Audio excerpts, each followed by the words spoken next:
will not go into every single feature this watch can do.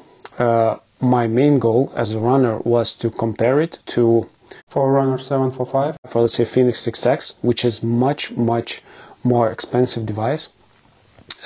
If you go for this cheaper one, what are you losing, and is it really worth it, or should you actually wait, save up more money and go for Forerunner 745 or Fenix 6X or whatever more expensive option of Garmin watch? So I was doing a comparison in a bit unusual way to me.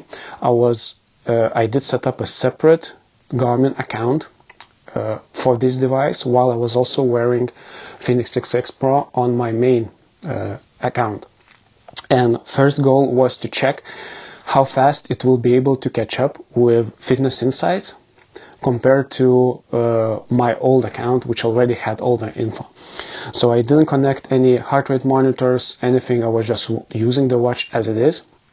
And it took about 2 weeks, less than 2 weeks, to catch up with all the information advices like VO2 max, suggested workouts, paces, and things like that. So in 2 weeks, it was able to suggest very accurate exercises at my limit, suggested exercises, as Fenix 6X Pro, which had already at least a half a year of data on it.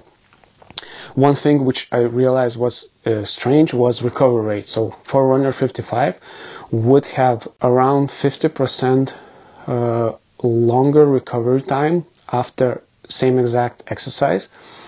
And I presume it basically just didn't have enough data to understand how fast I can recover. But interesting thing but I also wanted to test it with Garmin HRM Pro heart rate monitor to see if I can actually get running dynamics data like lactate threshold, ground contact time, vertical oscillation, things like that. To my surprise, Forerunner 55 does not support any of those features, and I did contact Garmin support double checking that.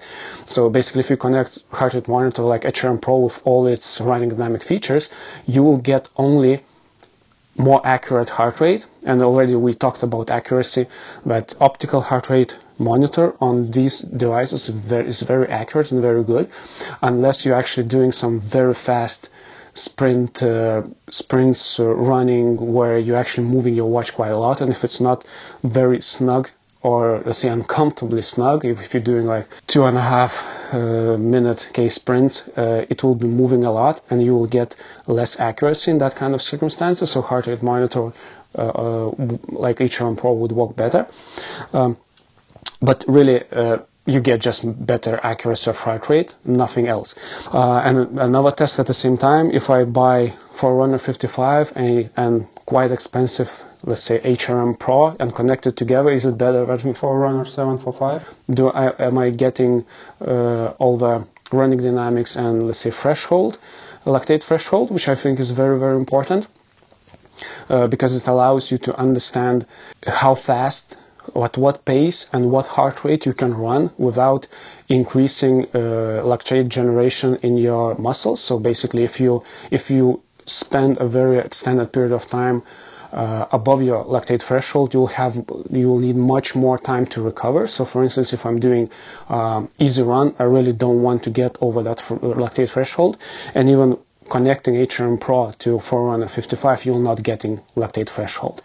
While on Forerunner 745, you get it. On Fenix 6X, you also get it. You get all the running dynamics. On Forerunner, there's no benefit in that. Basically, you're not using most of HRM Pro heart rate monitor features.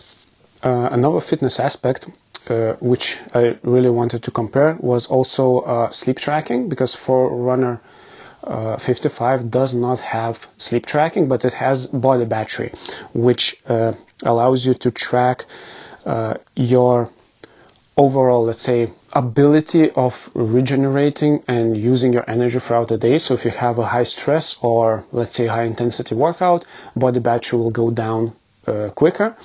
When you have a rest, body battery goes back. So let's say at night, it will be recharging mostly, and ideally you have 100% in the morning if you had a good rest, and it will go down during the day. If you will be stressing a lot or doing a lot of exercises, it will go down quicker.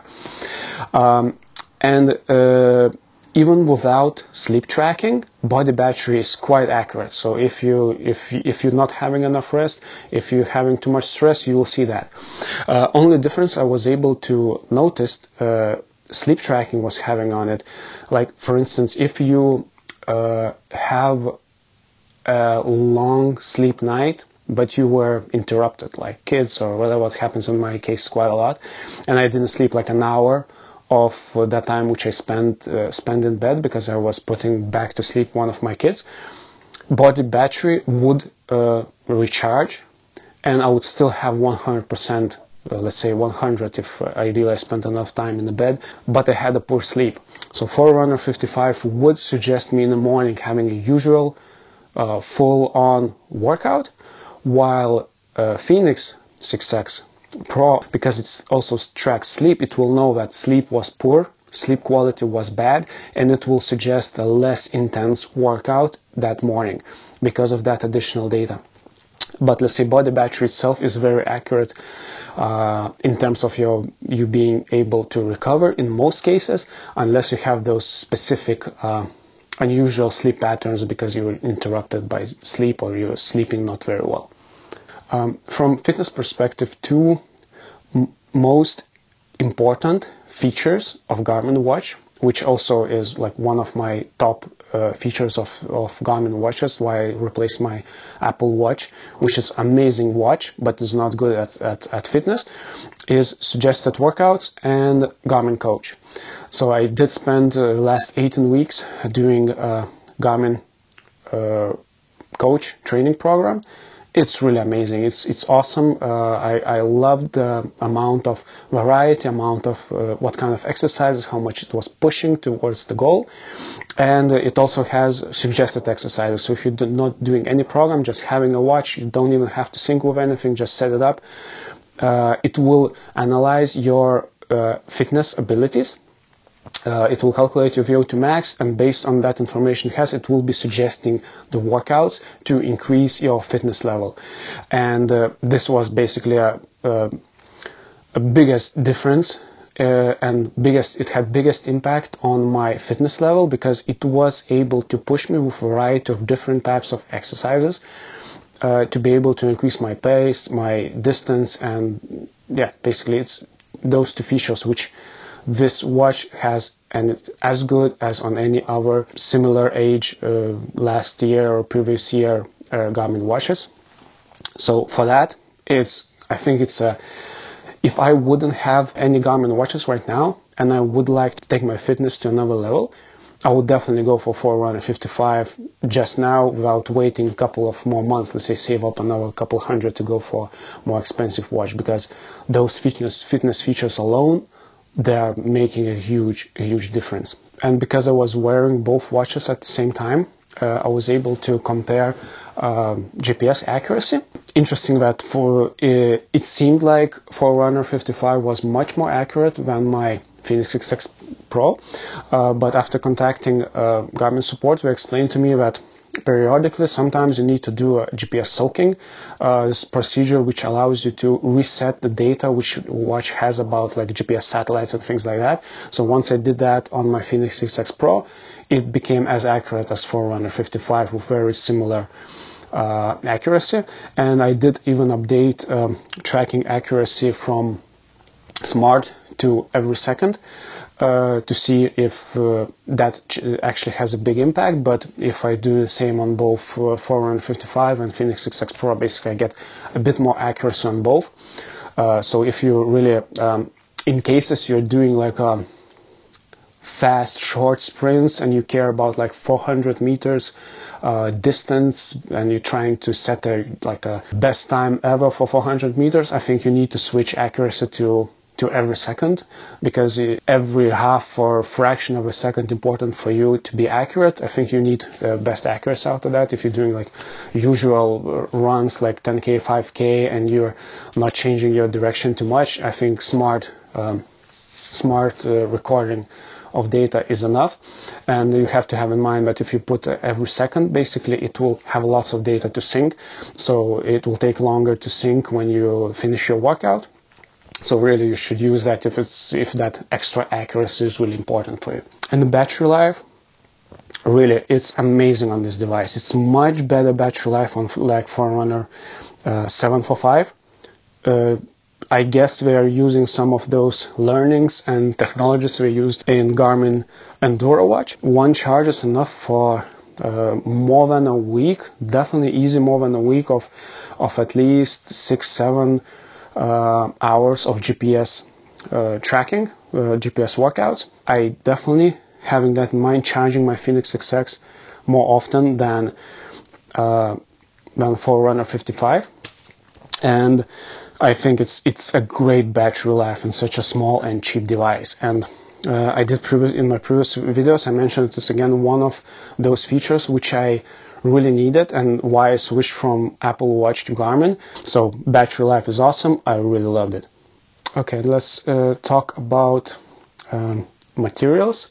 From first look, it's really very similar to Forerunner 745, but screen is a bit smaller. You can see like a bigger bezels around the area. Let's see, maybe look from this angle. You see, it's quite a small screen, and it's very light. It's very comfortable. So to compare it with Fenix 6X Pro, really this ultra fit band makes a big difference. It's much more comfortable than original band Fenix comes with, and this one still with original band is much more comfortable than, let's say, Fenix, because of its size, because of thickness of the band, and it's easy to put it very snug on your wrist, get a very good heart rate monitor accuracy. It's very light, it's not moving on your hand too much, and I would say it's really one of best sizes and materials, because it's plastic, but it's very tough plastic. You will not be able to scratch it easily. It has plastic buttons and things like that. So, and screen is also recessed. So even if you're crashing into the walls like I do, like I hit my hand into the wall at least a couple of times a day sometimes, it's still screen has no scratches whatsoever. There's some very small kinks around the bezel, but really it's goal to protect the screen, and it does a very good job. I did say many good things about this watch, and really if it's a first, or let's say I would be updating from older Garmin watch to this one, like for instance Vivoactive HR or something similar, it definitely wins in all cases.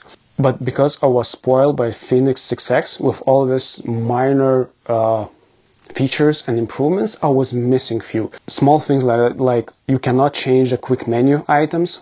You don't have battery saver mode, which I'm using on my Fenix 6X quite a lot. Like for instance, I have it set up automatically at night to disable Bluetooth, switch on low power mode on the screen, but still I have enabled heart rate tracking, sleep tracking, and fitness tracking. So I kind of basically use it as my sleep mode and battery saving mode, because I don't need it to be connected. I don't want to have lots of complications on the screen and things like that. So it's an awesome feature, but you don't get that on Forerunner 55. You don't have music on the device. You don't have a training status, which you have VO2 max, you have pace predictor. I already mentioned that you don't have you also have a recovery rate, but you don't have training status. So you don't get fitness and load tracking. You don't get optimal load calculated for 7 days, and you don't get load of low, high, and anaerobic load for 4 weeks. And these, I think, it's not like crucially to have them. They're not as important, because it will still be suggested workouts based on your VO2 max. But if you want to manage your training yourself, you definitely want to have those. So again, I would say if you're going from older Garmin watch, it wins in all cases. But if you're going from quite recent Fenix, due to some reason, you definitely will feel some minor features missing on this watch. But I think it's not the goal of this watch. Its goal is to actually make it as cheap as possible and as accessible and accessible to as many people as possible, and it does the job very well. Okay, so to recap, I think this watch is a brilliant value. It has those most differentiating features of fitness, battery, and durability, which I really love on all Garmin watches, but still it's at a very, very good price. Like I said, it's not something that you would like to switch from recent, or let's say slightly older Fenix watches, because they basically have those small additional features like battery saver mode, like bigger screens, more customizable watch faces and things like that. So it's not something that is really important, but overall it has an impact. So for someone new to Garmin watches, this is brilliant one to actually go into and see how cool is fitness support and fitness training, especially for running. Materials are very good. It's very tough. So really, for its price, it's an awesome watch, and I cannot recommend it enough.